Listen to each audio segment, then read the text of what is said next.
What is up, team? Trifunctional here, hanging out, playing some Minecraft on the Darkcraft server. I'm having an awesome day, and I hope you are as well. And I wanted to show you some work that we did in a stream the other day. Actually, this was a couple of streams worth of work. The first stream, Great White and Casual Dave and I got together and dug out these two chunks. Turns out that this was in the wrong spot. We were going for slime chunks to make a slime farm.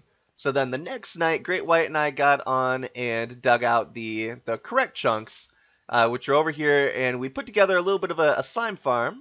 And so this is going to get us plenty of slimes to further our ability to make cool redstone contraptions, because slime blocks and sticky pistons really help out with advancing what you can do with redstone. Now, how this works is, so these two areas, if I turn on my chunk borders, you might see better. So chunks are basically like areas that the game loads, and these two areas over here that we have dug out and with all of the platforms on them, they have a chance of spawning slimes. And slimes are attracted to iron golems. They once they make eye contact, they instantly try to head over and attack iron golems. So this is actually Ilmango's design. We kind of altered it slightly, but basically when the slimes spawn, they see the iron golem that we have there in the center. They hop over towards him, and then they hop themselves right onto the magma blocks that we have set up, which will kill the slimes, but not destroy the slime balls that they drop. And the iron bars that we have around the iron golem, that protects the iron golem from being hurt by the slimes when they're attacking.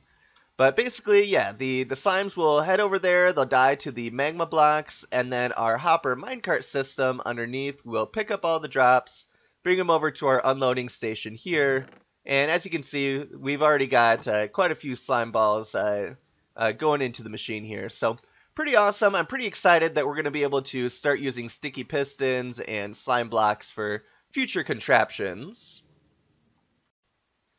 Now, the other thing that I wanted to talk to you about today is I had a loyal viewer let me in on a little bit of a secret that's been going on the server. Somebody has created a secret machine, they called it. So let's head in here and take a look at this. This is Great White's. Ooh, nope. You stay back. I see his defense system here. He's guarding his secret with the creeper. But yeah, this is Great White's doing. He calls it his printing press. And you know what? It's cheating. He's a big cheater. He's set up this machine to dupe rails. He's duping powered rails. He might be duping other rails too, but I'm pretty sure just powered rails. But yeah, he's a cheater. This is unacceptable. The audacity that you would create a secret machine and you'd hide it behind this cobblestone wall, and you dupe rails. He's a cheater. And he has his printing press, his cheaty rail duping machine for what? For this abomination. And this actually works pretty well. But it's an abomination. But it's a super smelter is my understanding. You just put some cobblestone up here, you turn it on, and that actually works out quite well. But no, it's an abomination. I won't have it. I won't stand for it. He's cheating. He's duping rails. And when he was creating this, what did he do? He left a dark area open, and he let mobs spawn, and he destroyed our villager breeder. The villagers, or the zombies, must have spawned in there and then come down here and ate the faces off of our villagers. So now we just have the one that we bred and the other one in the mock village down there. So it's unacceptable. I can't believe that I've been using the same bed as the as a big treasonous, treacherous cheater. Anyways, today, first off, I'm calm. I'm calm. I can do this. We got this. Alright, so today we are going to get some more villagers. So I was thinking at first that we are going to that we're going to need to find another villager or zombie villager that that we're gonna need to find another zombie villager and cure him to get some villager breeding going again. Because to get like an infinite breeding situation, you need a... Oh, he was opening and closing the door. I was wondering what that sound was. But yeah, to get an infinite breeding situation going on, you need a third villager to create the mock village, and then you need the 2 villagers to breed. But because we do have the 2 villagers, I'm thinking what we can do is we can just place a couple of extra doors down here so that the village is big enough that these 2 guys will breed, and then they'll be able to breed up the 3rd villager that we need, and then we will be able to transport the 3 villagers over to wherever we want to get some get like an infinite breeder set up. So what we're gonna do is gonna break out some area here and kind of push this guy into the hole over there. So come on, buddy, you have been nominated for breeding. So he's gonna be down there with that guy. And now I'm a little bit unprepared. I need some doors. Yes, that's right. Doors. Can I get up? Thank you. Alright. So let's head over here. Let's see if there's any doors in our wood stuff box. Doesn't look like it. Let's make some doors. Alright. So we'll go like this. And like this. And we'll go 1, 2. And I'm thinking that this should work if we just add 3 doors, because the way that villager breeders work with the village, the villagers want there to be at least 0.35 or 35% of the villagers for the number of doors. So we have 6 doors down there right now, and so a third or 35%, so a little over a third of that is 2.1. And so there's enough villagers down here in their mines that they won't breed at the moment. So if we were to add 3 more doors, then 35% would be just over 3 villagers, and I believe that would make it so they would start breeding. But just to be safe, and just to guarantee that they are going to start breeding and we get our 3rd villager, I'm going to actually add 6 more doors down here. So let's go ahead and plop them down right there, there, and there. And so now this village should be big enough that these guys should recognize that they need more villagers. So the only other thing that we need to do then is to feed them. And so let's go ahead and pillar back up here so we can get some food going. And like that. And this. And there we go. Alright. So do we have any wheat? Any wheat? Nope. Oop, I almost fell down the hole. That would have been bad. Alright, so let's head over this way. We do have some wheat. And let's go ahead and just do a little bit more wheat creation here. Am I getting any wheat? No. Sometimes you have to like time this right for it to work. No? There we go. Yeah, okay. So I'm getting wheat. And so let's go ahead and just get a little bit of wheat. I'm just going to do a quick cut while I get a little bit of wheat going so I can have plenty of bread to feed these guys to make sure they will breed. Alright, and we're back, team. So these 2 dispensers ran out of bone meal, and this one still has quite a bit of bone meal left in it. So that makes me think that something has gone wrong with the redstone wiring behind here. that this one isn't actually working. Let's just investigate this real quick together. Let's break in here.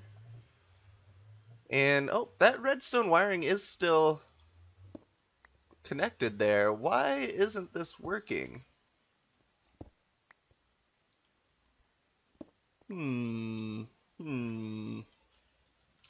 Okay. So we're missing... I think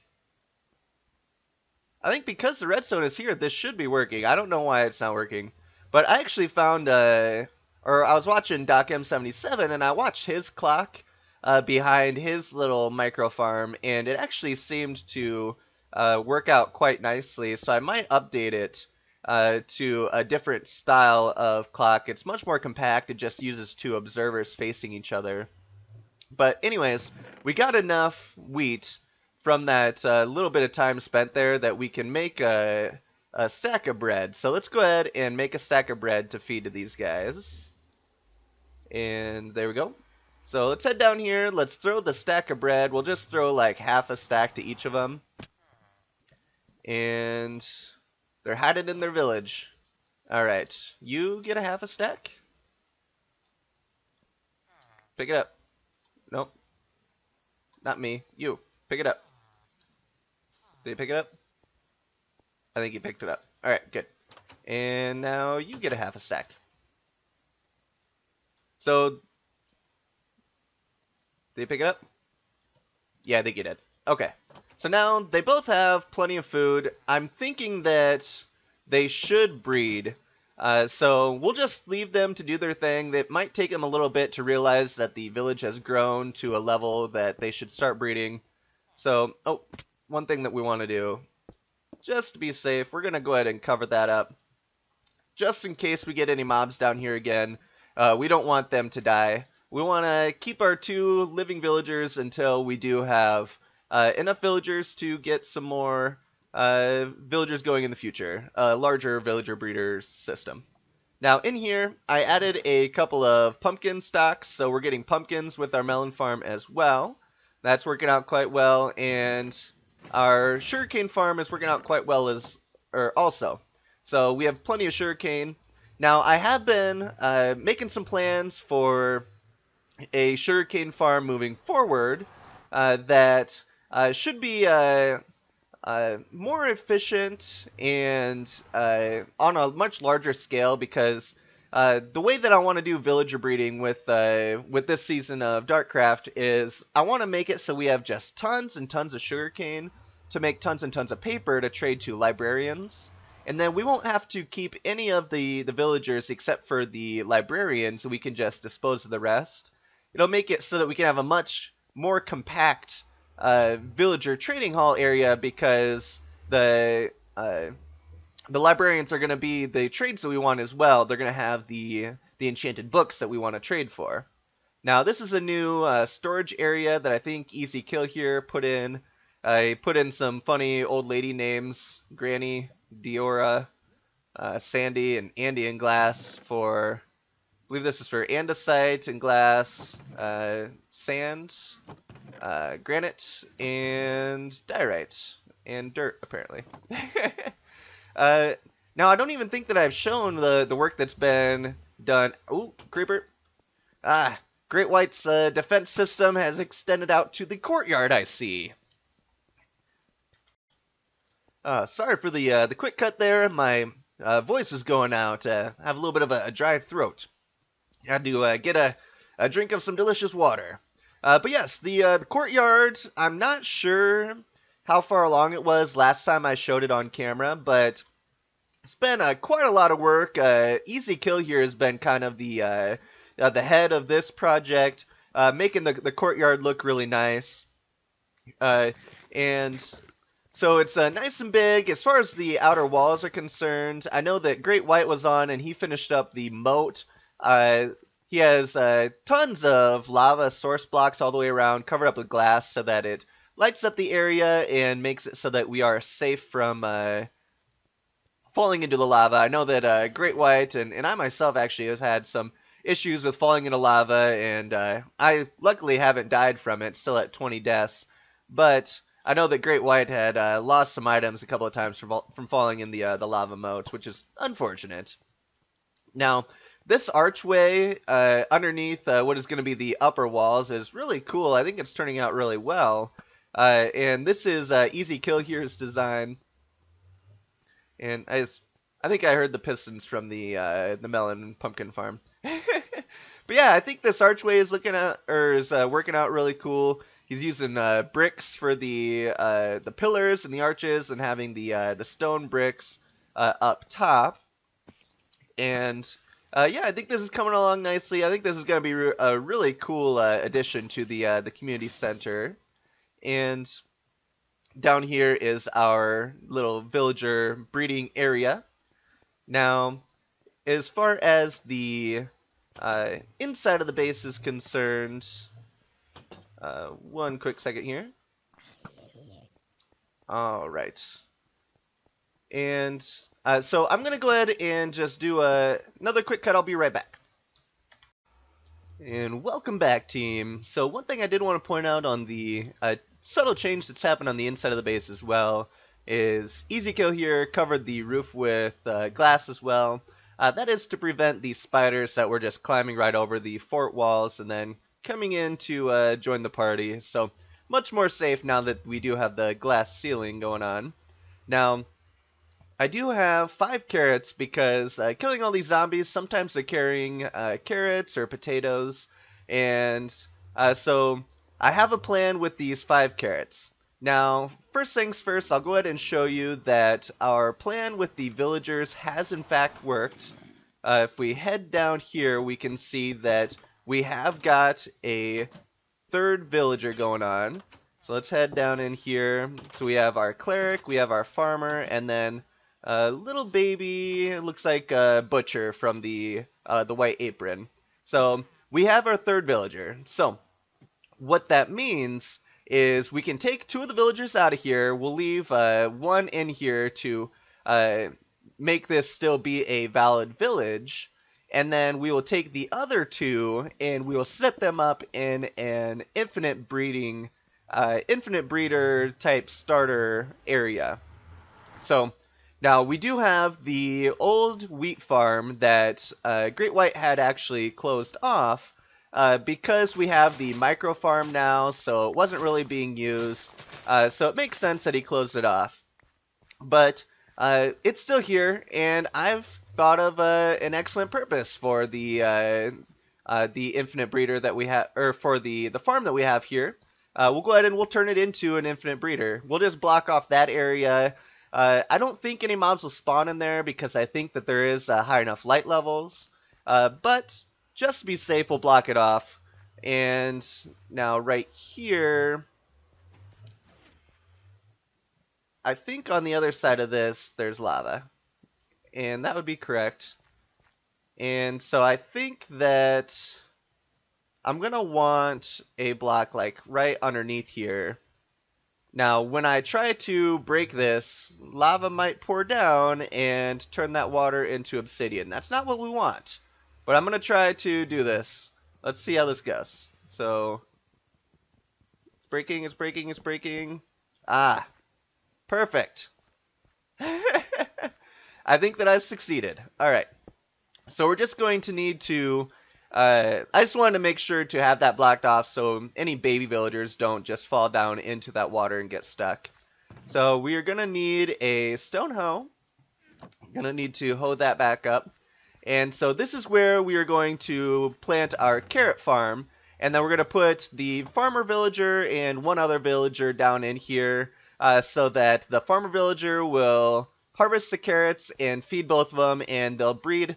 And we'll get plenty of villagers just standing around in here. And then we'll come in and we will take them out to a more permanent setup later on. Now, I did go ahead and fill up all 3 dispensers with bone meal. And so I'm going to go ahead and use the 5 carrots that we have to try to multiply them so that we can get more carrots going on. So let's see if we can...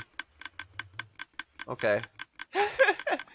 This isn't good. Okay, so they were just, I wasn't standing close enough, it looks like. Okay, so yeah, so I'm going to go ahead and multiply the amount of carrots that I have so that I can plant the whole field. And then I will go ahead and get started moving some villagers, and we'll get an infinite villager breeder set up again. Alright team, so I got the carrots all planted. Now I'm just going to go around and bone meal a bunch of them up.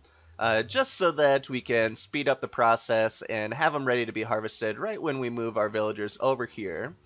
And I'm thinking the easiest way to move our villagers, I was thinking about getting a minecart system set up, but it's not a very far distance, so I'm thinking what we're going to go ahead and do is just set up a little bit of a water elevator, get them up to a high enough level that we can just push them over here just by kind of nudging them along. So I'll go ahead and finish getting the field all bone mealed up, and then I will go ahead and get the villagers started transporting over here as well. Alright team, so I just finished setting up a water elevator system, and I didn't even go down there and push them in there, but one of them already decided to come on up. So this is working out great. So we'll just get one more up here, and then we will close off the water elevator so that we can keep the last one down there. I'm just setting up a little bit of a ladder system so that I can get back up. And looks like there's another baby down there. So we actually have a few villagers. Very fine. B-dubs reference, check. Alright, so which one of you... Oh, we want this guy. So this might be kind of difficult to push him without getting the others, but let's see if we can do this. So I'm going to push him out, and then we're going to push him over into our water elevator, and up he goes. Alright, excellent. And so let's go ahead and just block that off for now, because if we want it again in the future, we can just come replace that block with a water block, and then we will have it available for us in the future. But for now, that's exactly what we needed. So we have the two villagers up here. We have a farmer and a not farmer. So let's just go ahead and do one of those and one of them. And let's get in here, and we can just start pushing these guys out.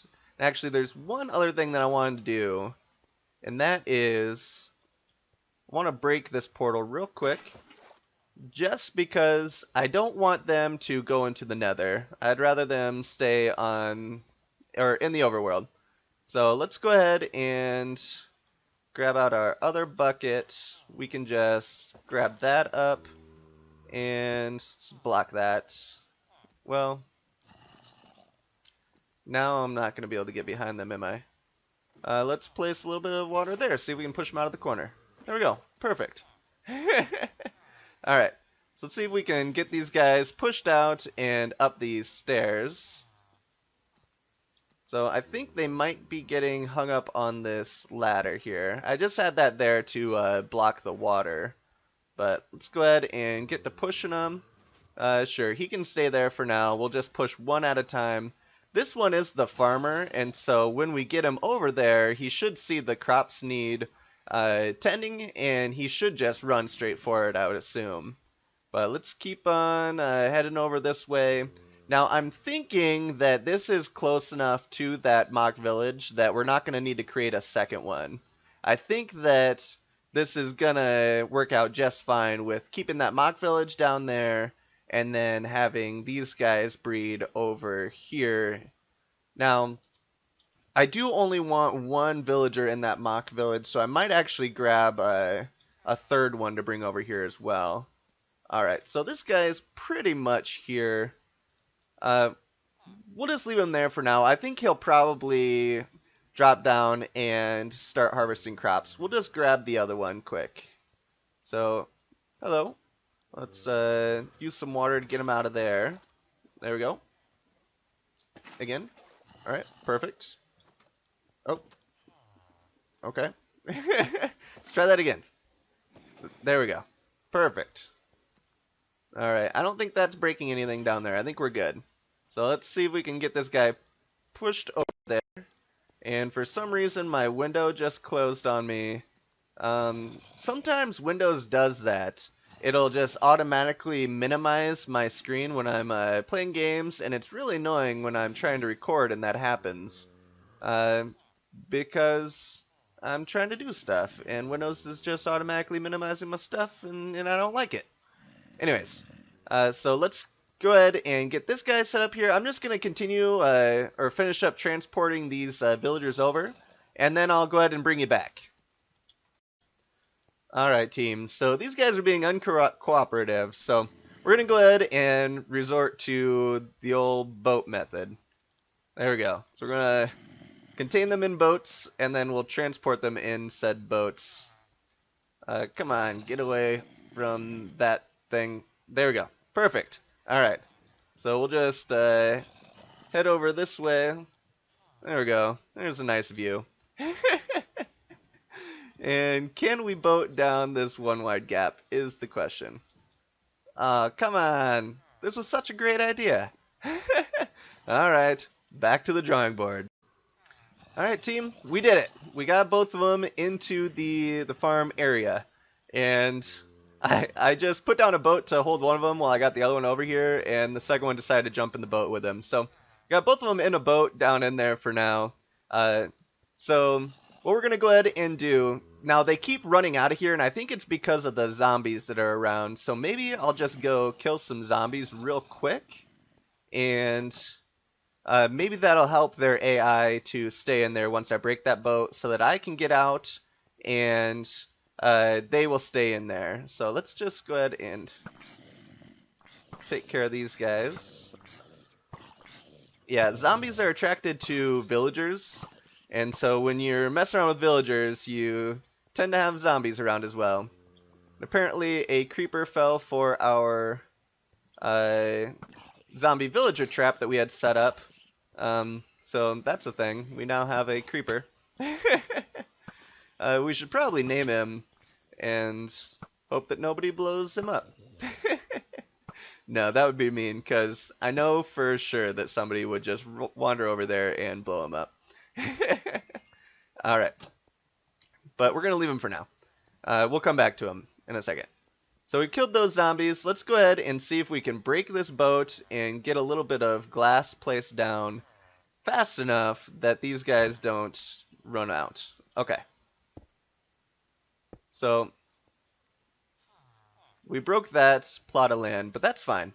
I think that that will work. Those guys should start breeding up and give us plenty of villagers to mess around with in the future for our future contraptions. But as far as down here, there was an extra villager down here. And we don't want these two villagers down here to breed up so that, because if we have these two villagers breeding up, then they might breed enough villagers up to reach the cap for this mock village that we have. And that could mess up our infinite breeding system. Do you see that other villager down here? Maybe our problem has solved itself. Wait. What? I don't know. I could have sworn there was an extra villager down here. But I might be mistaken. We might be in the clear. So, yeah. I guess we're fine. I'll just pay attention. If I find another villager down here, then I will make sure to come down and secure them away from the second villager so that they aren't breeding down here in our little mock village. So, I just heard the crops getting harvested, so that means that the farmer is doing his job. So that should be a thing. The infinite villager breeder should be working. Sometimes pumpkins don't go into the hopper. Anyways, so we've accomplished that. I'm happy that we should be having more villagers in the near future. Now, let's go ahead and light this back up. And good to go. Let's place some boats back. I borrowed Easy Kill Here's boat for this, and then I made a second one. Wood stuff. I don't need to save that boat for anything. Alright, so I'm going to get a couple of supplies together, and then I'll bring you back for the last part of the episode. Alright, team. So, that's about all the time that we have for today's episode, but we accomplished quite a bit. We got the infinite villager breeder set up with the farm down here. I did go ahead and take a look, and it does look like there is already a baby villager down in there. So that should hopefully breed up a few extra villagers for us, so that we can get a proper villager breeder system set up in the near future. Now, as far as the cheaty rail duping machine situation is concerned, I want to know what you think as the audience. What do you think we should do about the cheaty rail duping? Do you think that we should fight to the death? Do you think that we should move out? Do you think that we should burn it to the ground? Go ahead and leave a comment down below. I do have somewhat of an idea of what I'm thinking about doing. Here's some inventory items. I've got some wood, some wool, and some obsidian. Give you a little bit of a hint there. You can go ahead and leave a comment down below. Let me know what you think that I have planned with those items as well. All being said, we're definitely gonna have words about the cheatingness. He's a cheating cheater. Anyways. Thank you so much for joining me today and for watching the episode. I hope you enjoyed it. If you did, make sure to hit that like button for me. I certainly appreciate it. It helps me out quite a bit. If you're new and you haven't already, make sure to hit the subscribe button so that you can see when the future content comes out. But I hope you all have a great rest of your day, and I will catch you on the flip side.